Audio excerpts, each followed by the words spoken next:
The wind blew gently across the quiet forest, leaves rustled, and small birds flew from tree to tree. The air was cool, and the ground was soft under Tomel's boots. He moved slowly, holding a scanner in one hand. The green screen showed a blinking dot that was getting closer. Tomel was a young human scout. He worked alone most of the time. His job was to explore new areas of the planet and report back to the outpost. Today, he had picked up a strange signal from the north. It was not human. That made it interesting and possibly dangerous. He pushed through some thick branches and stopped. Smoke was rising in the distance. It was dark and twisting into the sky. Tomel crouched behind a rock and looked through his small scope. There it was, a ship, half buried in the dirt, its front end crushed into a cliffside. Parts of it were still glowing from heat. The metal was dark silver, not like any ship he had seen before. Tomel waited a moment. Nothing moved. No sound came from the crash. He stepped out and walked slowly toward the ship. When he reached the wreck, he saw that the ship had been badly hit. One side was torn open. Wires hanging like vines. Burn marks covered the hull. There was a broken hatch near the middle, bent and stuck halfway open. He heard something inside. A light cough, a soft groan. Someone was alive. Tomel pulled his small light from his belt and aimed it into the ship. Inside, he saw a figure lying among metal pieces and smoke. The person was tall and wore full armor, dark green with sharp lines. The helmet had a dark visor. The figure didn't move much, just turned slightly. Tomel stepped closer. He called out, "Are you hurt?" There was silence for a moment. Then the figure moved slowly and sat up. A hand reached up and pulled off the helmet. Tomel's eyes widened. It was a woman, an alien woman. Her skin was a light silver blue, and her eyes were calm and clear. Her hair was dark and long, tucked behind her ears.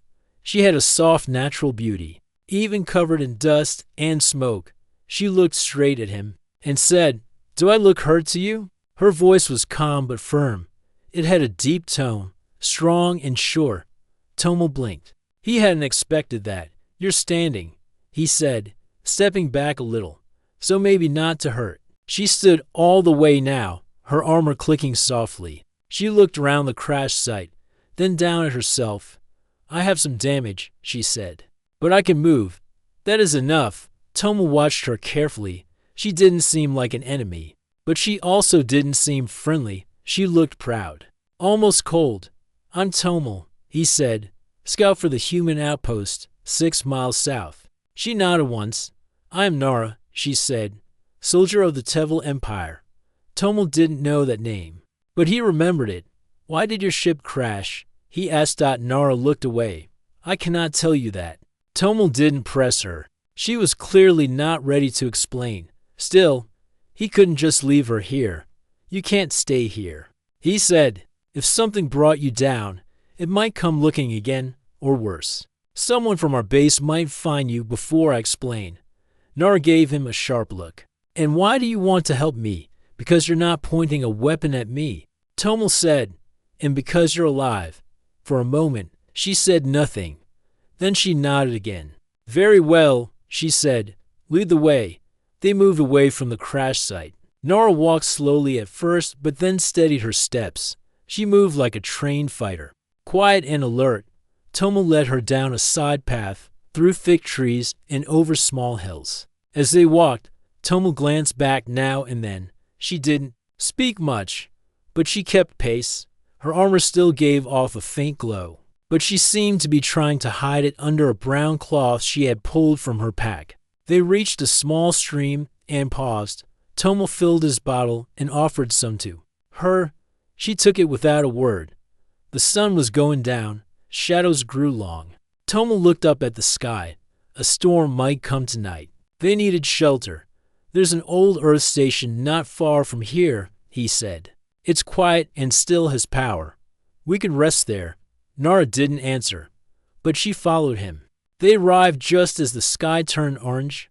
The station was hidden behind tall rocks, with only part of the roof showing.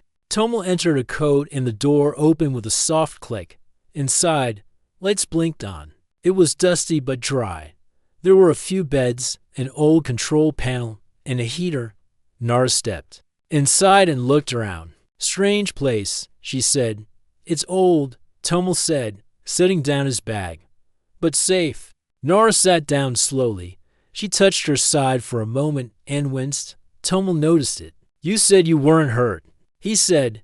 She looked up at him and gave a small smile. I'm a soldier, she said. I'm trained to hide pain. Tomel didn't reply.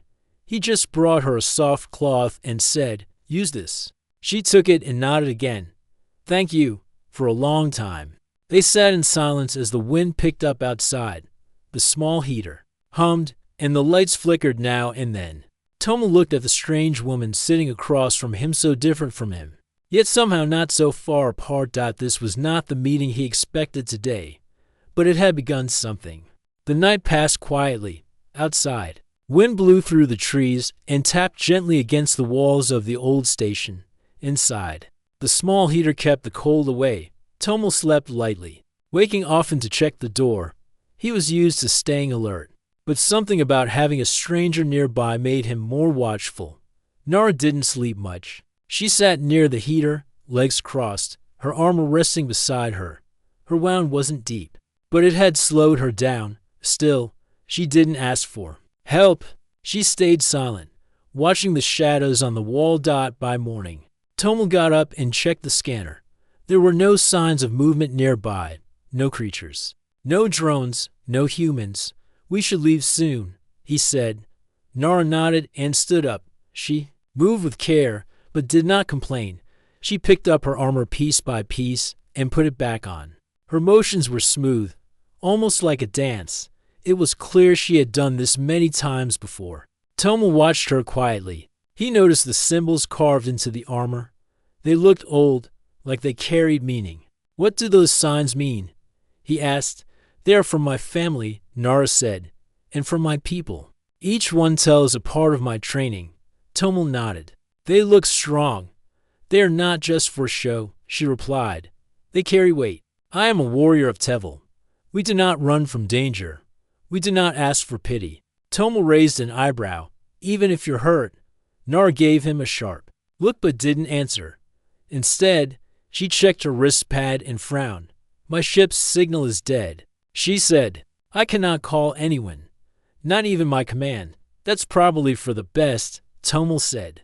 If our patrols had picked up that signal, they would be here already. And I don't think they would welcome you with open arms. You are not wrong, she said. They left the station and walked through the trees. The sun was high now, and the forest felt peaceful again. Birds flew overhead, and small creatures ran through the bushes. But both of them stayed alert. As they walked, Tomel asked, why were you on this planet anyway? Nara paused for a moment before replying. My mission was secret, she said. But I will tell you this much. I was not sent to fight. I was sent to learn, to watch, to listen. Tomel looked at her. So you're a spy. Not a spy, she said firmly. An observer. But it no longer matters.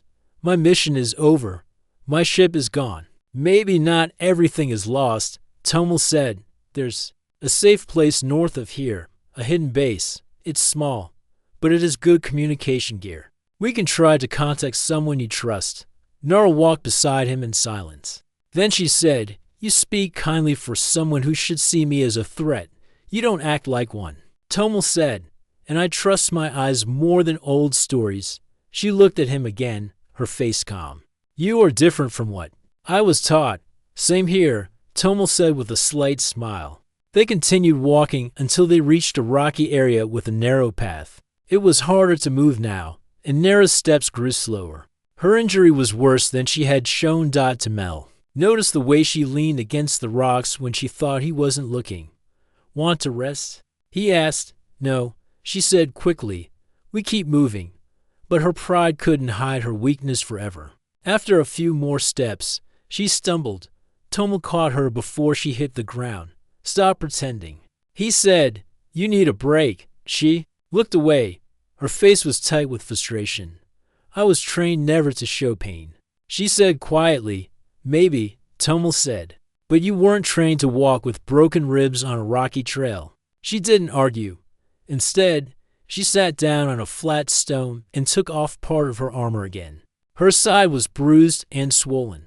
Tomo opened his pack and pulled out a small first aid kit. "Let me help," he said. She hesitated, then nodded. To Mel cleaned the area and placed a support band over her side. He worked gently, saying nothing. Nara watched him in silence. When he finished, she tested her breath. It still hurt, but it was better.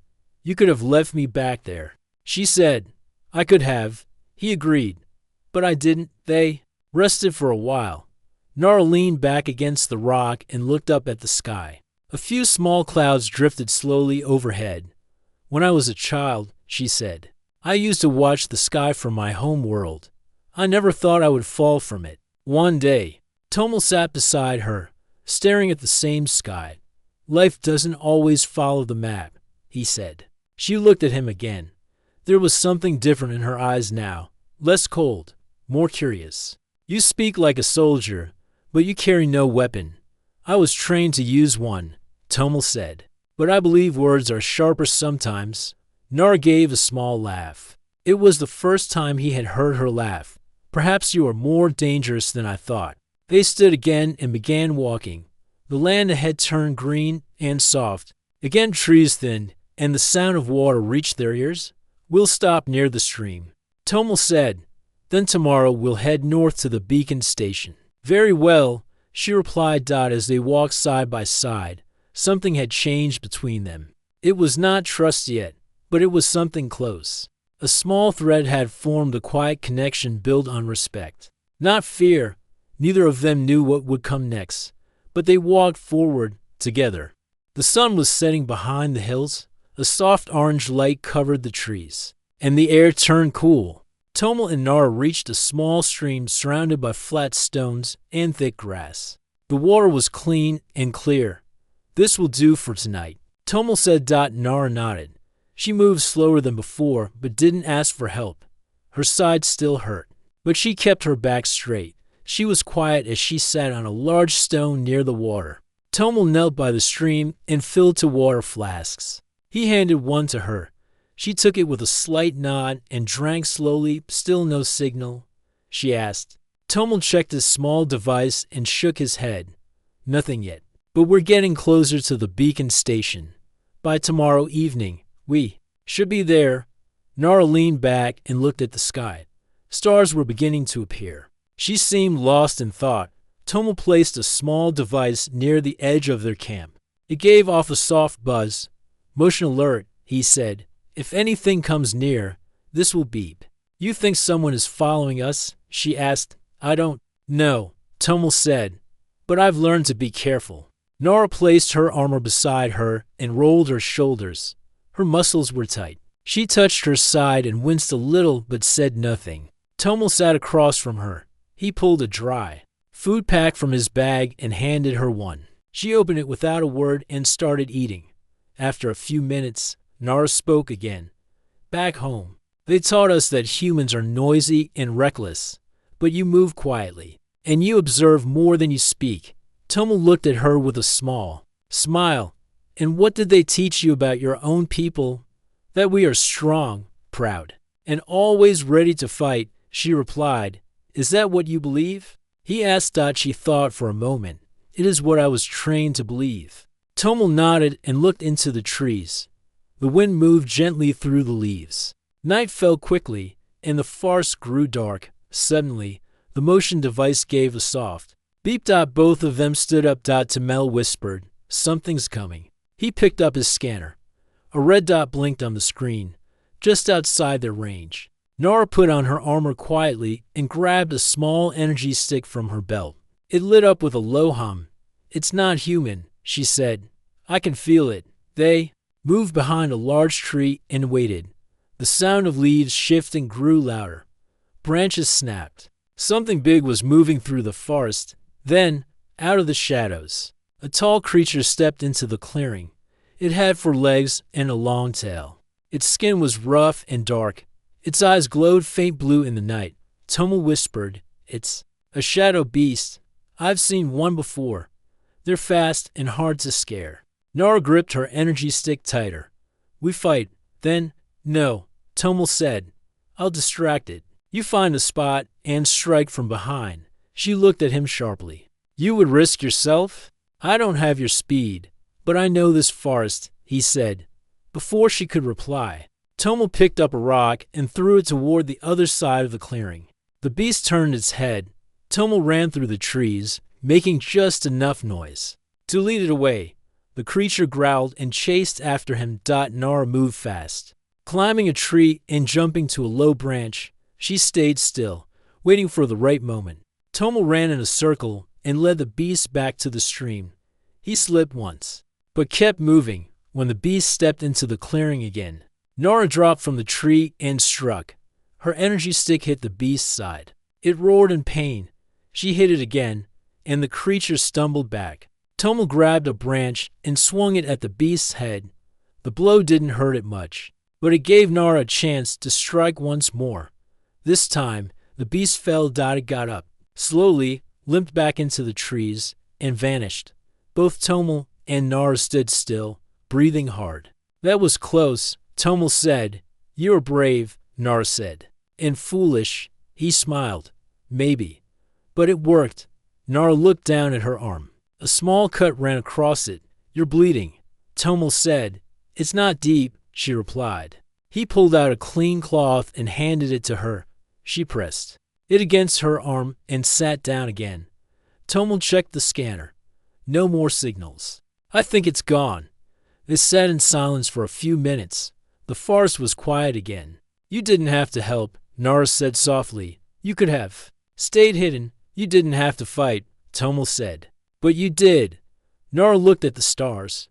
On my world, warriors are told never to rely on others. And on mine, Tomel said, we're told that strength means knowing when to accept help. She turned to look at him. Your way. Maybe better. He chuckled. Maybe it's better for some things. The night grew colder.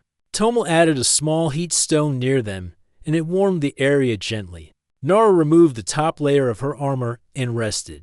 Her silver-blue skin glowed slightly under the starlight. Tomel offered her another drink. She took it without a word. For the first time, they felt like more than just strangers. The fight had brought them closer.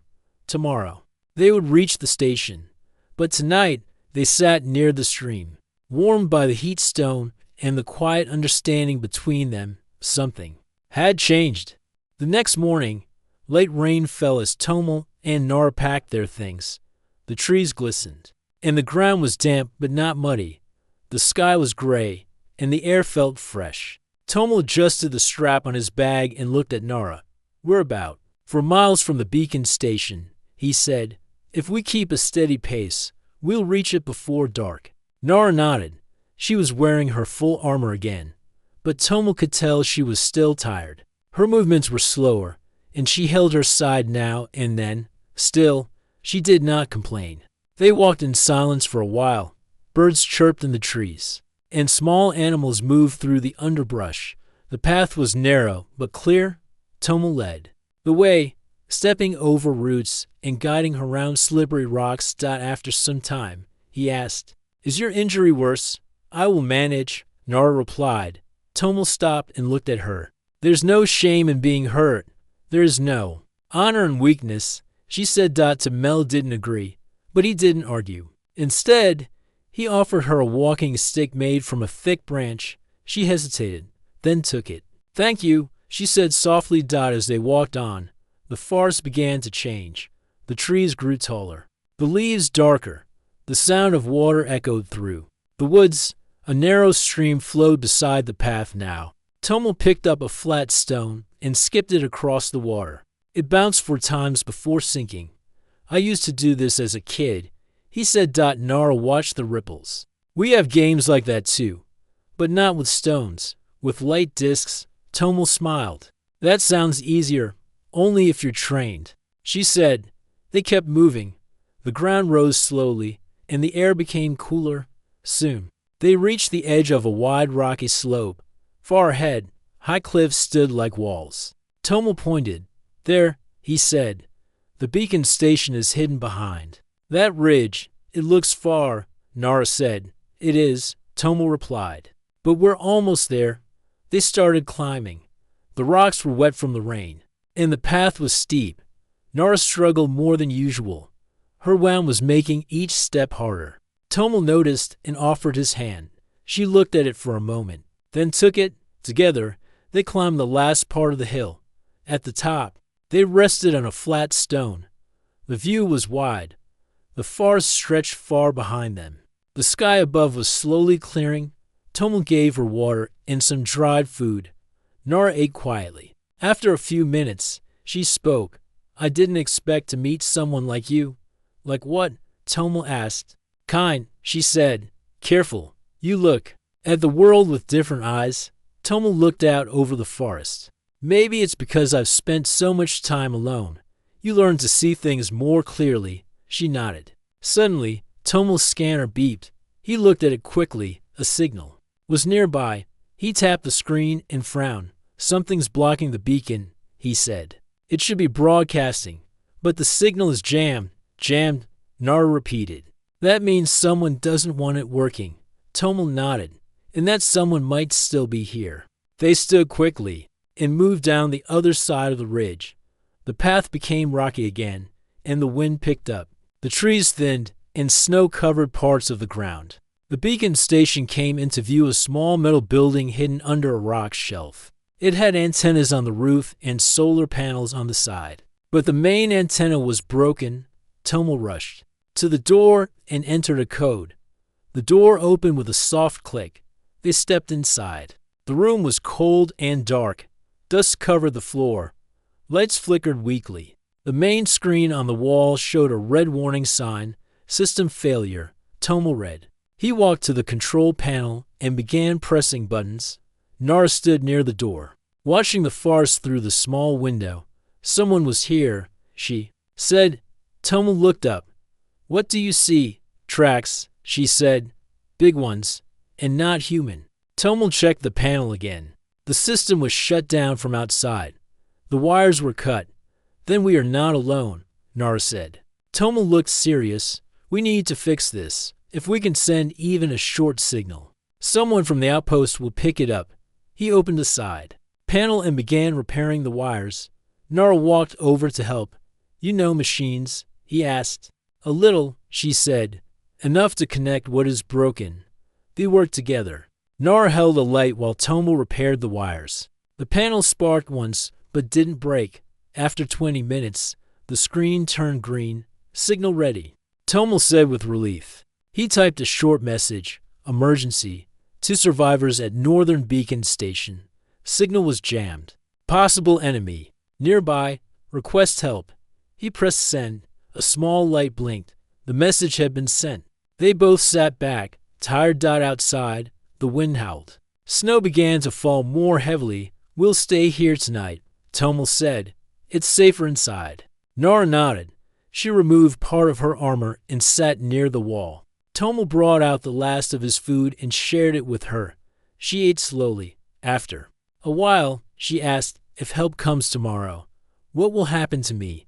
"I don't know," Tomel said. "Some may treat you as a threat. I would not blame them," she said. "I came from the sky in a broken ship. I brought danger with me. You also saved me," Tomel said. "You fought beside me. That means something." She looked at him. "I do not want to be your enemy." "You're not," Tomel said. They sat in silence, the snow falling outside, and a weak light glowing in the cold room.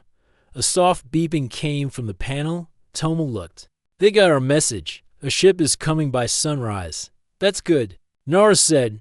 "Yes," Tomel said. "But something still feels wrong. Someone tried to stop the signal. That means they might come back."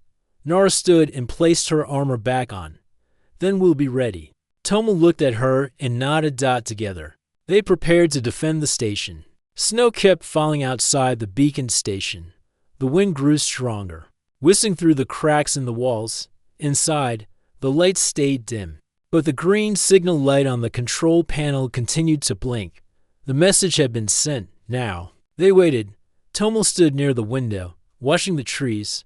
His eyes moved from shadow to shadow. He didn't like how quiet the forest had become. Even the birds had stopped moving. Nara sat near the heater, her armor back on. her energy stick ready at her side. Her arm was bandaged where the shadow beast had scratched her. She stared at the door, alert.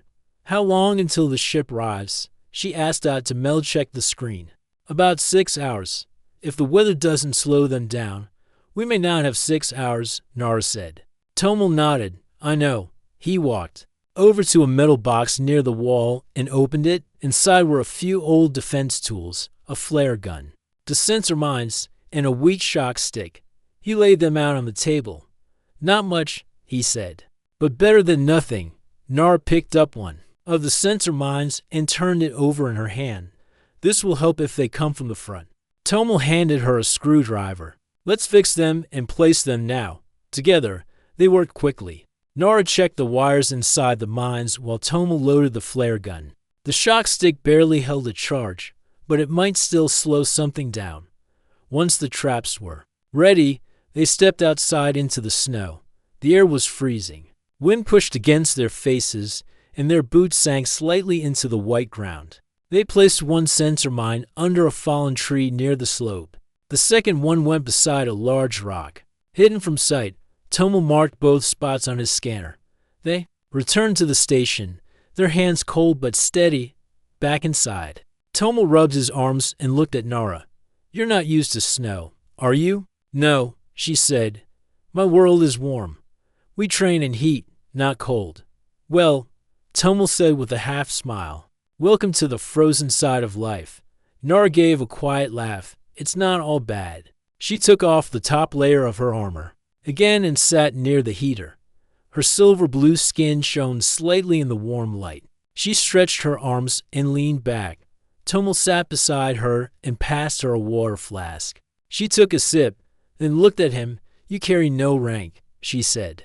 No command badge, yet you take charge like a leader. I was never good at following orders, Tomel said, but I always knew what had to be done. She nodded. That's rare. Many people wait for others to lead. Tomel looked at her. What about you? Were you always a soldier? Yes, she said. Since I was young, my family has served for generations. I trained in sky battle and ground combat. I was chosen for this mission because I followed orders without question. And now, Tomel asked. She paused before answering. Now I question things. Tomel smiled. That's how new paths begin. Before Nara could reply, the scanner beeped. Tomel stood quickly and checked the screen. A red dot was moving toward the station. One contact, he said, coming from the north slope. Nara stood and put her armor back on. She grabbed her energy stick and checked the charge. We get ready. They moved to the window and crouched. Lo, the forest was still. Snow fell gently. Then, a faint shape appeared through the trees. It moved slowly, almost like it was searching. Tomel looked through his scope. The figure was tall and armored, but not like Nara. It was darker, heavier. Its arms were long, and its helmet had no face shield, just a black screen. That's not from Earth, Tomel said. It's from my world, Nara said, her voice low. But not from my side. The figure stopped near the trap Tomel had placed under the tree. A moment later, the sensor mine beeped and exploded with a loud flash. The figure was thrown back into the snow dot. More movement followed. Tomel's scanner lit up. 3 more contacts, south side. They're surrounding us, Nara said. They moved fast. Tomel aimed the flare gun and fired into the sky. A bright red light shot upward, lighting the area. Nara opened the door just slightly and tossed out the second mine. It rolled and stopped near a snow-covered bush. The first attacker was already back on its feet, walking again. A long weapon glowed in its hand. The second mine exploded just as 2 more enemies stepped into view. One fell, but the others kept moving. Tomel grabbed the shock stick and stood beside the door. They want the station. They don't want us to talk to your people, Nara said. That's why they followed. Another bang shook the walls. A blast hit the side of the building. The lights flickered. They're trying to break in, Tomel said. Nara moved to the control panel. We need to lock down the doors. She pressed a few buttons, and metal plates covered the windows. Tomel braced the door with a broken pipe. He looked at her. Even if they get in, he said, We don't let them take this place.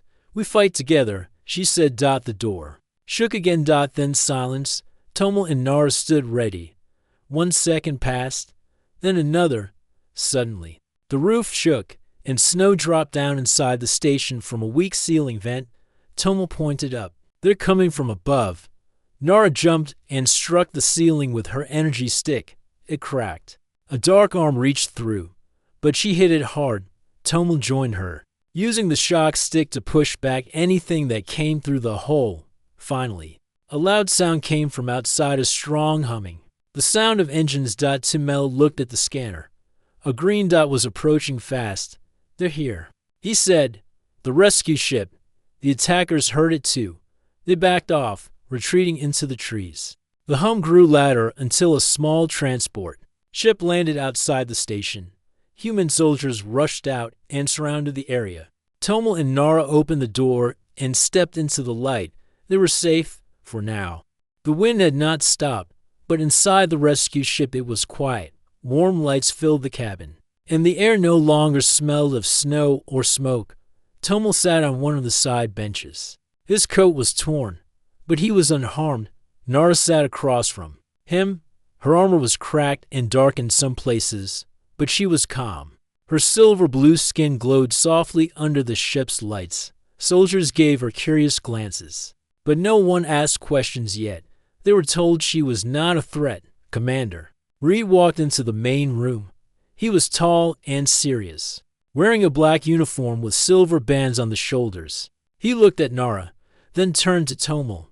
You activated the emergency beacon, he said. Explain. Tomel stood up. We were attacked, not by wild animals, not by anything local. They were from her world. The commander looked at Nara. Again, she's with them. She's not, Tomel said quickly. She saved my life, twice. Reed raised an eyebrow.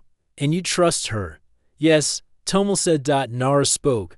I left my army. I was told we were on a peace mission. That was a lie. They wanted control. I was a tool in their plan. Not anymore. Reed crossed his arms. We received your signal. A warning to Earth. What exactly are we facing? Tomel walked over to the screen on the wall. He tapped a few buttons, and a map of the forest appeared.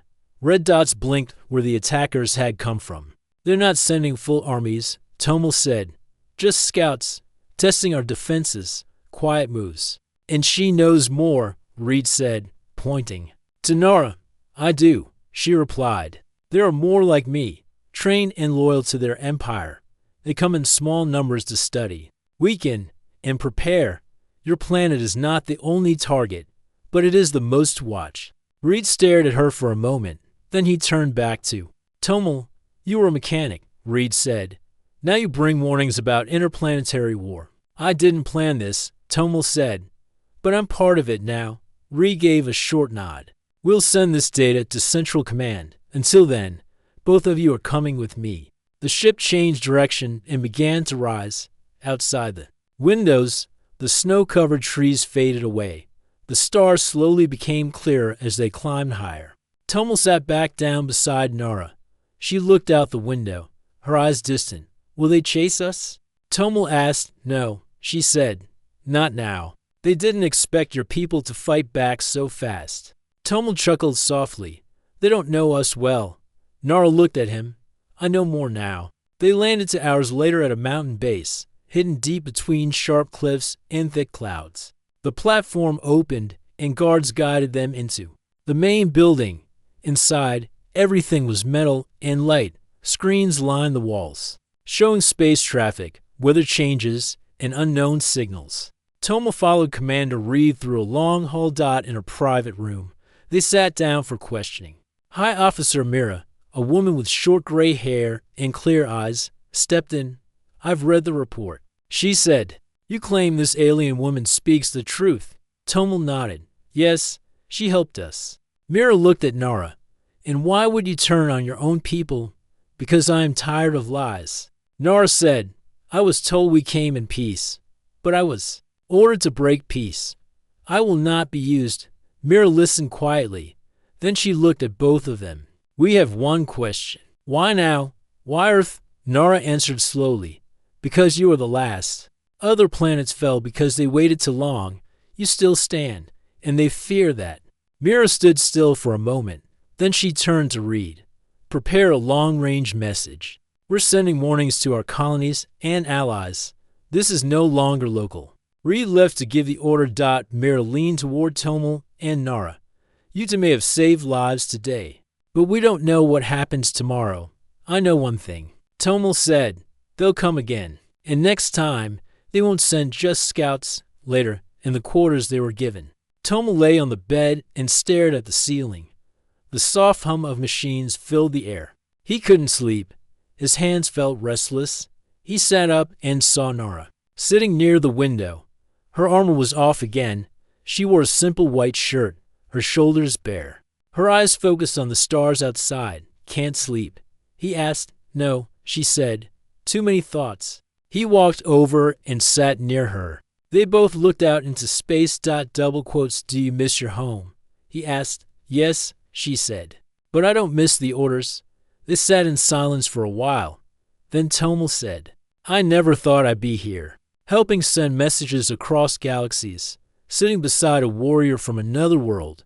She smiled slightly. I never thought I'd meet someone like you, someone who sees more than armor. He turned to her. You don't need armor to be strong. She nodded. And you don't need rank to be brave. Tomel stood up and stretched. Whatever comes next, we face it together. Yes, Nara said. Together. Outside, the stars kept moving. The message was already being sent. Across space, across silence, a warning was flying. Earth was not alone. And now, it was awake. The days passed quickly at the mountain base. Tomel and Nara stayed inside the quiet halls, far away from the outside world. The message had been sent. Earth had spoken to the stars. Now they waited for a reply. Every morning, Tomel checked the screen in the command center. Most days showed only quiet signals and space weather. No reply, no movement. The world was still calm. But calm did not mean safe. Nara trained alone in the lower rooms. She no longer wore her full armor, only parts of it. Her strength was sharp, but her thoughts were heavy. She worried about her people. Some of them had no idea what was happening. Others, she knew, had already started new missions on distant planets. One morning, a new signal came through. It was not from Earth. It was not friendly. The alert filled every screen in the command room. Tomel stood beside Officer Mira as the data appeared. A large ship had entered the edge of the solar system. It was not fast, but it was steady. It came from the same place Nara had warned about. Commander Reed called for an emergency meeting. Soldiers gathered in the hall. Engineers, pilots, and scientists stood side by side. Nara joined Tomel at the front. This is not a drill, Reed said. One ship, unknown weapons, a known goal. Officer Mira added, we believe they are testing us again. This may not be a full attack, but we will not stand still. Nara looked around the room. They expect fear, surprise. They don't expect humans to unite this quickly. Reed nodded. That's what gives us a chance. Tomel raised his hand. What do you want us to do? Reed looked at him. We want you both to join the scout crew. You'll fly out, watch the ship, and report back. Do not engage unless you are attacked. Nara agreed right away. We'll go. That night, Tomel sat quietly in the launch room, checking his gear. It was strange to think that just weeks ago, he was fixing old engines in a quiet repair shop. Now he was getting ready to leave Earth's sky. Nara joined him. She handed him a small badge. What's this? He asked. A symbol, she said. For my old rank. I don't need it anymore. But maybe it brings you luck. Tomel smiled and placed it inside his jacket. The scout ship was small and fast. It carried for people, Tomel, Nara, and to train pilots named Ron and Bella. As they flew through the black sky, Earth became smaller behind them. The stars looked quiet. But ahead of them, the unknown ship grew larger. It floated like a shadow, waiting. Still no signal, Bella said. They are not trying to talk. Then they want to watch us, Nara said. Like they always do. Ron slowed the ship. We're close enough, turning off engines. We drift now. They watched through the front screen. The enemy ship did not move. Toma leaned forward. It looks empty. Nara shook her head. It's not. They're just quiet. They want us to think we're safe. Suddenly, the ship's lights blinked red. Energy spike. Bella said, "They're charging something. Back us away," Ron said. Now, but before the engines were started, a soft beam of light shot out from the enemy ship. It was not a weapon. It was a scanner. "It's scanning us," Tomal said. Then a voice came over the radio, strange, cold, and distant. "You should not have warned them. It was not human." Nara stepped forward. "We are not afraid of you anymore." The voice paused. "She stands with them. Then she is one of them. You are marked." Then the signal ended. The enemy ship turned slowly. It did not attack. It began to leave. "They're retreating," Ron said. "Just like that." "No," Nara said. "They learned something today. They saw humans up close. They saw that I broke from them, and they saw we were ready. They flew back to Earth with the report." The message was played to the High Command. Every detail was saved and shared with allies. In the next few weeks, more ships moved into position around Earth. Human ships, defense platforms, satellites with stronger eyes. The planet was no longer quiet. Tomal and Nara stayed at the base, but they were no longer just guests. They became symbols of the new defense. People across the planet watched the news. Some were afraid. Some were curious. But most felt something stronger. Hope. One day, Tomal walked outside the base. The sky above was clear and bright. Mountains stood tall around him. The wind felt sharp but fresh. Nara joined him. "You think they'll come again?" he asked. "Yes," she said, "but not today." Tomal looked at her. "I'm glad you stayed." She smiled. "You were the first person who asked me if I was hurt. No one ever asked that before." "You didn't look hurt," he said. "Maybe not on the outside," she said, "but you saw me." Tomal looked at the rising sun. "If they come again, we'll be ready." "Yes," she said. "This time, the stars will hear Earth speak back."